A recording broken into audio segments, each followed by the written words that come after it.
윤석열 대통령이 검찰총장이던 시절에 대검찰청이 직접 배우자와 장모 관련 사건을 관리하고 대응한 정황이 드러났습니다. 관련해서 뉴스버스 김태현 기자 연결해 보겠습니다. 김태현 기자님, 안녕하세요. 예, 안녕하십니까. 김태현입니다. 네, 어제 뉴스버스 단독 기사로 전해졌죠. 당시 대검 수사정보정책관실이 윤석열 검찰총장의 가족 사건 방어를 위해서 사실상 사설 로펌 같은 역할을 했을 수 있다는 것, 사실입니까? 네, 어제 저희가 단독 보도를 했는데요. 예. 윤 대통령이 검찰총장 시절인 2020년 3월에 당시 손준성 대검 수사정보정책관이 윤 대통령 가족이 얽힌 형사 및 민사 사건과 관련된 문건 파일을 최소 15개 이상 정도 만든 것으로 밝혀졌습니다. 네, 최소 15개 이상의 문건 파일을 만들었다. 그 문건 파일에는 구체적으로 어떤 내용들이 담겨 있는 겁니까? 저희가 확인한 그 문건 파일 리스트를 보면요. 예. 정대택 파일 4개, 그리고 가족 수정 파일, 가족 관련 스탠스, 그리고 백모 씨 정대택 파일 4개, 안모 씨 가족 관련 스탠스 파일, 장모 팩트체크 3 이런 파일 등이 들어가 있는데요. 네.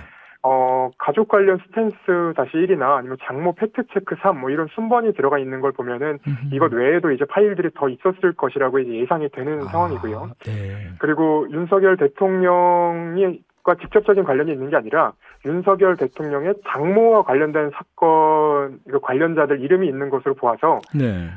아마도 이 가족 관련 대응 사건을 수사정보정책관에서 자료를 만들어서 관리하고 있었던 것 아닌가라고 저희가 의혹 제기를 한 겁니다. 네.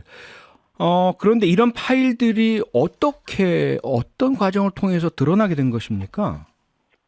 이번에 이제 확인된 문건들은요, 예. 고발 사주 혐의로 기소된 이제 손준성 부장검사에 대한 재판에서 공개가 됐습니다.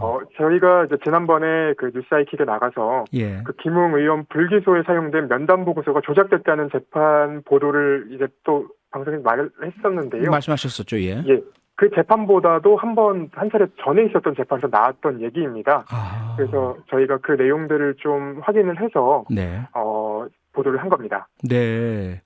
그러면 말씀하신 것처럼 이 파일들이 고발사주 관련 손준성 검사 재판에서 이제 나왔다고 하셨는데, 그러면 이 관련된 재판 그리고 윤석열 대통령 검찰총장 당시 징계처분 관련 소송, 이런 소송들에 영향을 미칠 것으로 보십니까? 일단은 한 차례 이제 윤석열 대통령의 재판에서 네. 요 내용이 거론이 된 적이 있습니다. 그래서 윤석열 대통령을 대리하는 그 법무부에서 네. 이제 윤석열 대통령과 관련된 그 자료들이 계속 만들어지고 있었다. 그리고 이 손준성 부장검사가 있었던 수사정보정책관실에서 네. 장모 대응 문건을 이제 법령에 근거도 없는 것들을 만들고 있었다라는 이제 얘기를 한 적이 있습니다. 네. 그래서 이 내용들도 아마 향후에 그 윤석열 대통령의 징계취소 소송에서 좀 더 다뤄지지 않을까라는 좀 생각을 하고 있습니다. 네. 지금 말씀 주신 것처럼 대검찰청 수사정보정책관실 손준성 검사가 부장검사로 있었는데, 그곳에서 법령에 근거가 없는 검찰총장 장모와 관련된 파일을 만들어서 보관하고 있었다. 그러면 그 내용 중에는 오늘 대법원 판결이 이루어진 장모 최은순 씨의 의료재단 그 설립, 요양병원 불법 운영 관련해서 요양급여 22억 원 이상을 가로챈 혐의 재판, 이 부분에 대한 것들을 대검찰청에 관리했을 수 있다, 이런 이야기인가요? 그 요양급여와 관련해서는 저희가 확실하게 여기서 대검에서 관리했다라고 단언할 수는 없지만, 네. 가능성도 배제할 수 없다는 게 제 생각입니다. 왜 그러냐면, 네. 이제 윤석열 대통령의 징계 취소 소송에 대검 공공수사부장을 했던 이제 이정현 대검 공공수사부장이 그 재판에 나와서요. 대검 수사정보정책관실에서 윤 전 총장의 처가 사건 대응 문건을 작성하고 있다는 소문을 들었다라고도 얘기한 적이 있습니다. 그러니까 이제 장모 최모 씨 같은 경우에는 이제 당고증명서 위조로 지금 재판을 받고 징역 1년을 선고를 받고 이제 항소심을 하고 있는 부분도 있고요. 그리고 이제 요양급여와 관련된 재판도 받고 있는데, 이 수정관실에서 요거 사건 하나만 했을 거라고 저는 생각하지 않아서 이런 것들을 좀 다양하게 보지 않았을까라는 생각을 좀 합니다. 네. 뭐 일단 이 파일의 존재를 알지 못했을 때도 사실 윤석열 검찰총장 후보자 시절 인사청문회 대응이라든지 그 이후에 그리고 검찰총장과 관련된 논란이라서 대검찰청에서 확인을 한다 뭐 이런 식의 이야기 언급들이 있었던 것으로 기억이 되는데요. 네. 문제는 오늘 대법원 판결에 대한 언론 보도를 보면 왜 무죄 확정 판결 항소심을 그대로 인정했느냐. 의심이 가는 부분이 있지만 검사가 유죄에 대한 입증을 하지 못했다. 이것이 가장 주된 취지로 이렇게 보도가 되고 있거든요. 만약에 그렇습니다. 그렇다면 대검찰청이 이러한 파일 관리를 한 것이 검찰의 소극적 대응에 영향을 미쳤다. 이렇게 볼 수도 있는 건가요? 일단은 대법원은 사실관계를 다투는 곳이 아닙니다. 네. 그 항소심의 사실관계를 두고 법리만을 다루기 때문에 항소심 과정을 먼저 살펴볼 필요가 있을 것 같은데요. 그렇죠. 그 항소심 판결을 뒤집은 2심의 재판장이 윤석열 대통령과 사법연수원 동기였습니다. 그래서 이미 당시에 사법연수원 동기가 재판을 맡는 게 맞냐라는 보도가 있었고요. 네. 뭐 실제로 검찰이 소극적으로 임했을 수도 있지만 그 윤석열 대통령의 장모를 기소했던 그 검사들이 네. 윤석열 대통령 취임 전으로 이제 거의 자리를 떠난 상황이라요. 그 검찰을 떠난 상황이라 그 부분에 대해서는 뭐 확답은 할 수 없을 것 같습니다. 네.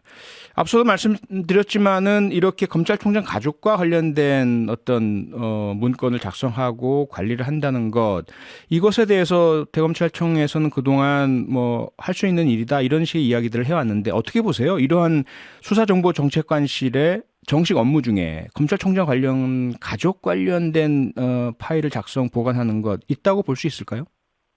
일단은 수사정보정책관실이라는 곳의 원래 이름은 이제 범정이었습니다. 범죄정보와 관련된 것을 이제 수집을 하는 곳이었는데, 예.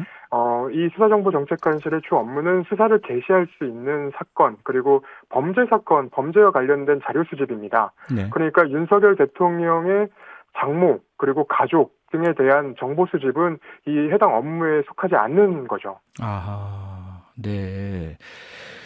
게다가요, 일부 언론 보도를 보면 이 당시에 수사정보정책관실에서 윤 대통령 가족 관련 문건, 당시 윤석열 검찰총장 관련 관련 문건이겠죠? 이것에 네. 관여했던 검사들은 전부 영전을 했다. 이것도 사실인가요? 예, 맞습니다. 그 손준성 당시 수사정보정책관은 고발사주 사건으로 지금 피고인 상태인데요. 네. 그 서울고검 송무부장으로 영전을 했고요. 네.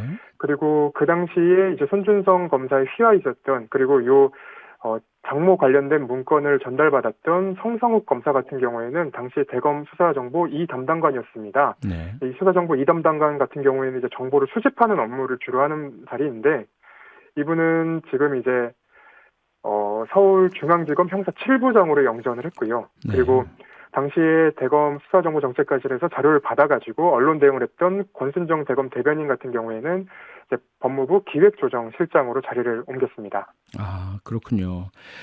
네, 김태형 기자님, 사실 윤석열 대통령에 대한 뭐 여야 또는 입장에 따라서 다른 시각으로 보실 분들이 많으실 것 같은데요. 그런 정파적 시각을 모두 배제하고 이 사안 검찰총장 가족 관련된 부분에 대해서 검사들이 했던 일들 어느 정도의 타당성이 있다고 보세요?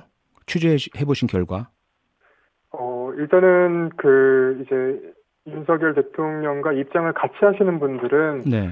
검찰에서 그 당시에 그 대통령의 부인 김건희 씨의 수사를 했는데도 기소를 하지 않았냐라고 주장을 하시는 것 같은데요. 네.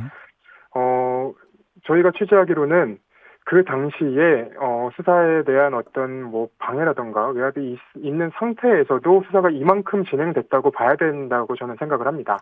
그리고 이번 이제 김웅 의원에 대한 이제 불기소 당시 면담 보고서 조작됐다는 부분도 좀 살펴봐야 될 것 같은데요. 네. 오늘 야당에서는 이 조작했다는 의혹을 받는 부장검사에 대한 고발을 이제 검토하고 있다는 기자회견도 했습니다. 예. 향후 진실이 무엇인지 좀 살펴봐야 되는데 이 계속해서 뭐 정권이 언제이든 아니면 이제 수사가 어떤 수사이든 계속 검찰이 제 식구 감싸기를 한다는 비판이 나오는 이유는 검찰 스스로 좀 벗어나야 되는 상황이 아닌가, 그리고 스스로 좀 자신들이 그런 게 아니다라는 거를 입증해야 되는 것 아닌가라고 생각을 합니다. 네. 검찰의 제 식구 감싸기 정말 얼마나 오랜 동안 우리가 들어왔던 이야기인지 더 이상은 좀 안 들었으면 좋겠는데요.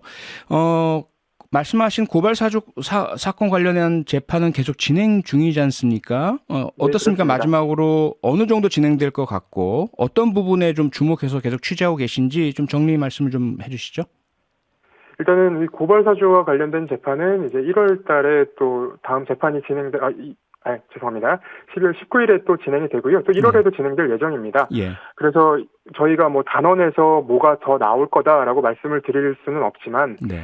여태까지 나왔던 어떤 정황들이나 그리고 저희가 보도했던 내용들을 살펴본다면 다음 재판에서도 또 다른 증거들이 나오지 않을까라는 생각을 하고 있습니다. 네. 어떻습니까? 이번 건도 뉴스버스 단독 보도인데요. 그 단독으로 보도하신 이후에 다른 언론사들이 좀 계속해서 보도를 인용해서 보도를 해주고 있습니까? 좀 어떤 상황입니까? 잘 안 보이던데요. 고발 사주와 관련된 이 보도들은 저희랑 그리고 이 미디어스 그리고 한겨레 뭐 이 정도만 이제 기사를 거의 쓰는 것 같고요. 생각보다 많은 곳에서는 이제 쓰지 않는 것 같습니다. 근데 왜 이렇게 안 쓰는지는 사실 잘 모르겠습니다. 뭐 주요도가 떨어진다고 생각을 하는 것인지. 네. 근데 뭐 다른 곳에서 안 쓴다고 하더라도 저희는 계속해서 뭐 재판을 취재하고 그 계속 써 나갈 예정입니다. 네. 참 언론의 사명 또 중립성 그리고 뭐 우리가 늘 이야기하지만 저널리즘에 있어서 국익은 진실 하나다 이런 이야기 앞으로도 계속 뉴스버스라도 계속 지켜주시기를 좀 바라겠습니다. 오늘 말씀 감사하고요. 계속해서 취재 부탁드리겠습니다. 네, 감사합니다. 네, 오늘 말씀 여기까지 듣겠습니다. 김태현 뉴스버스 기자였습니다. 평일 저녁 6시 5분에 여러분을 찾아갑니다. MBC 라디오 표창원의 뉴스 하이킥.